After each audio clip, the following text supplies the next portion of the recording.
on your computer, on your smartphone, on your Wi-Fi radio. We're localwebradio.fm. Do you enjoy a nice glass of wine? Do you want to know more about wine pairing or the process of how wine is made? Welcome to From the Vine to the Wine with wine expert and connoisseur Matt Brzovic. Now, here's your host. Hi, I'm your host, Kimberly Henrie, and I'm here with Matt Brzovic, your local wine expert with over a decade of experience. And today we're talking with Matt about red wine and why it's so popular with wine lovers. Matt, it's great to be talking with you today, as always.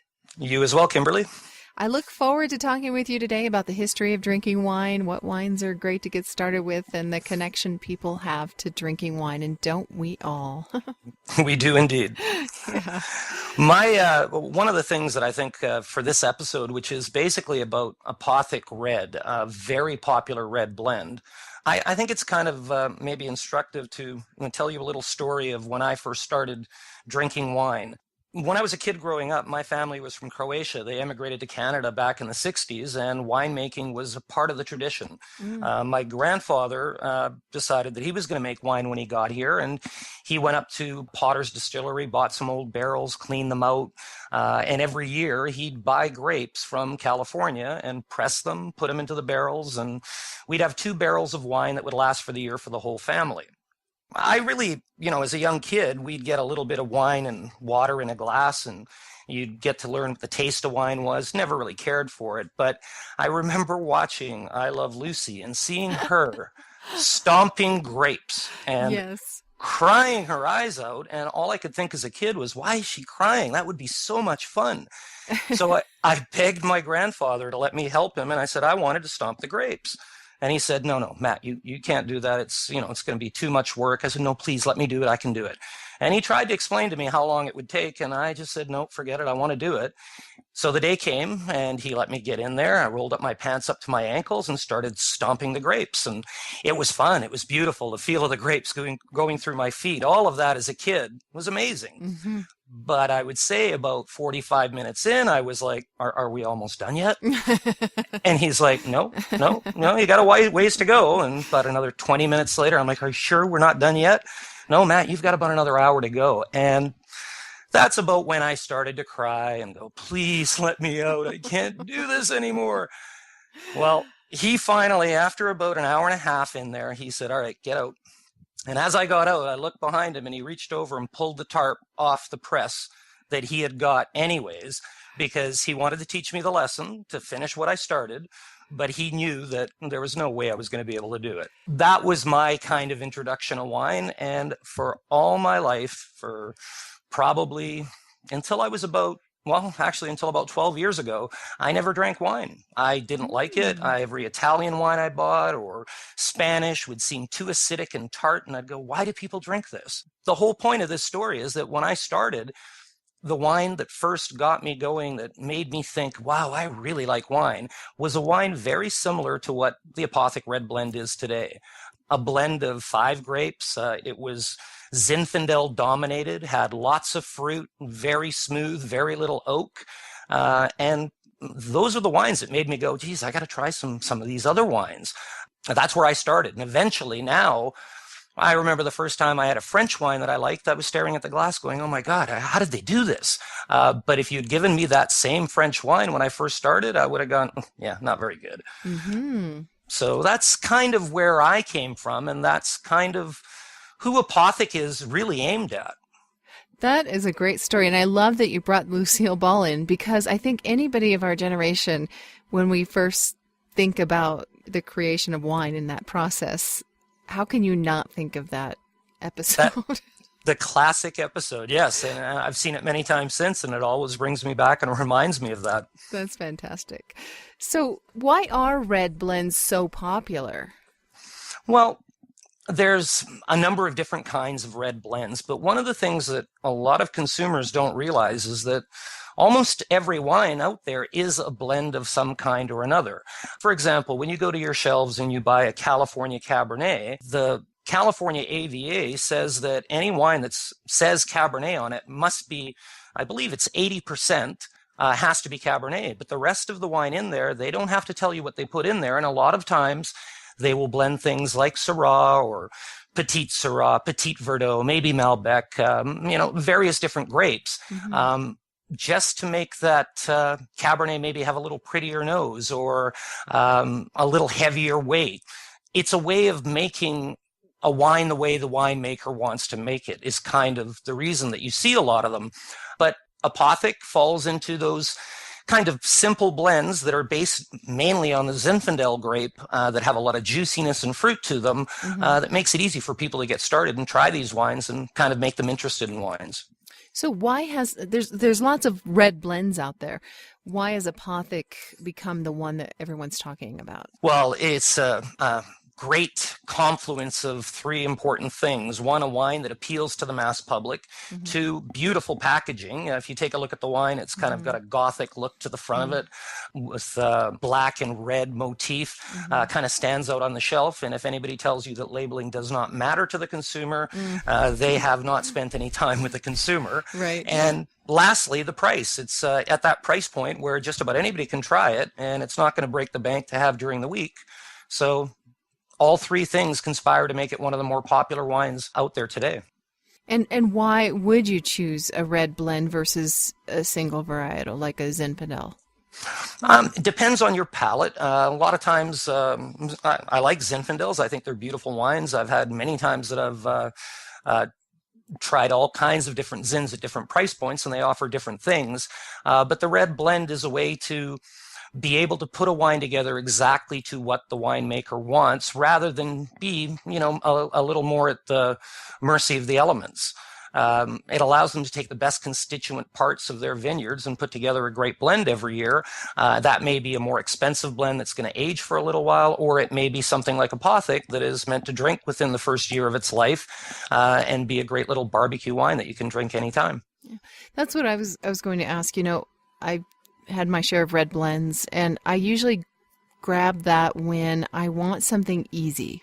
I don't want to think about it, or I just want to know that it's going to have a nice, pleasant flavor. Yeah, I would say that's many consumers look at it that way. Now, that's not to say that red blends can't be very, very serious wines. There's a number of them out right now that are unbelievable wines for their price point, but those are definitely wines that you put away for long term. But the average red blend out there that you've got, anywhere between $16 to $25, these are just nice wines. You're not going to have to think about it too much. Sit down with a bunch of people and everybody will enjoy them. Where maybe varietally certain grapes people are more into, it depends on your palate. But yeah, I think it gives a nice, easy alternative to some of the other grapes out there. Okay. I'm Kimberly Henrie with Matt Brzovic, and after the break, we'll talk more about red wine and tips on storing your wine in the cellar. Ooh, can't wait for that. We'll be right back. More From the Vine to the Wine with Matt Brzovic after this. Buying or selling a home on the Semiahmoo Peninsula? Catch up on local market conditions on This Week in Real Estate with Lance and Connie Marples from Sutton West Coast Realty on localwebradio.fm. To schedule a face-to-face consultation, you can reach Lance and Connie at 604-538-8888. That's 604-538-8888. And visit them online at www.surreywhiterockhomes.com. Are you struggling with a dental or oral health issue? Dr. Norm Ickert from Ickert Dental Implant Center is committed to improving your quality of life with the very best in modern and advanced dentistry. You can catch Dr. Ickert on the Health Channel for the Healthy Smiles Oral Health Show here on localwebradio.fm and at the Ickert Dental Implant Center in Langley at 866-981-1381. That's 866-981-1381. Hillcrest Bakery in Delhi presents Old Time Radio on the Specialty Channel on localwebradio.fm. Hillcrest Bakery in Delhi prepares a delicious home-cooked meal, including dessert, just like Mom did. One weekend each month with specialty dinners for Easter, Thanksgiving, and Christmas. A favorite among locals, these individually prepared meals always sell out fast. Pre-order by calling Hillcrest Bakery and Deli at 604-531-1750. That's 604-531-1750. If soccer is a part of your life on the Semiahmoo Peninsula, be sure to tune in to This is Soccer with Chris Murphy, Executive Director for Coastal FC, on the community channel on localwebradio.fm. Now, back to From the Vine to the Wine with Matt Brzovic. We're back with wine expert Matt Brzovic. Matt, are there any premium wines in the style of apothic? Yeah, there are quite a few of them. Actually, one of the most famous ones, a lot of our listeners will probably know, The Prisoner by Oren Swift. Mm-hmm. This is, in our market here, a $50 wine. I've seen it in various places around the United States at about $45. It is what you would call a premium blend. And it was actually one of the first $50 wines I ever tried when I was back in my original days of drinking the style of apothic, a lot of those kind of wines. I had somebody tell me, "Oh, you don't know anything about wine till you've had the Prisoner." And well, what's this Prisoner? And when I saw the price tag, I went, I'm not spending $50. Well, you know, I really got into wine, and now I was curious, and I had to know, why was everybody talking about this wine? And very big red blend based on Zinfandel and 5 other grapes. There was even a little Bonarda in there, some slightly esoteric grapes for me at the time. And this was a big powerhouse wine that I never expected. And I have to say, after I bought my first bottle, I quickly bought 2 or 3 more. There's many of those out there from every single country. Châteauneuf-du-Pape, a classic example of a red blend. They're allowed to use up to 13 grapes in Châteauneuf-du-Pape for the reds. So they're always a blend, and that would be an example of one that will age for up to 20 or 25 years, depending on the vintage and the producer. So for those of us who are not in the know, how do you define a premium wine versus an apothic? Well, some people would say it would be price is going to be one of your first indicators, but you know, not all wines at their price points are all created equal. Right. As you go up in price, yeah, you should be able to get a much, much better wine, but really it all comes down to the producer, where the wine comes from.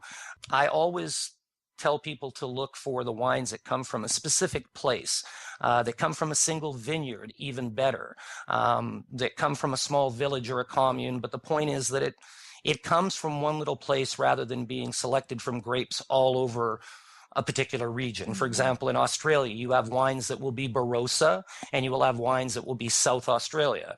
South Australia means those grapes can come from anywhere. So your premium wines tend to come from those smaller sites, and you know, they cost more, but hopefully they deliver more. Mm-hmm. That's very helpful, because you know, I could get a bottle of apothic and stick a new label on it and sell it for $100. Well, I don't know if anybody would rebuy it again once they tried it. I could do it once, right? Yeah, exactly. So let's move to storage. How long will something like apothic age in the cellar? Well, apothic and generally most wines that are under $20, they're made to drink within the first year of their life. Okay. Apothic might last 2 years, but really it's not meant to be a wine that you put away. It's more meant to be a wine to be drank and enjoyed over the first year of its life. And is price point maybe the easiest way to differentiate there? A lot of times, but okay. we're going to have a show coming up that's going to talk a lot about those kind of things. But one of the most important things is that wine, as you start drinking more wine and trying more wines, you'll start to see the ones that are able to age.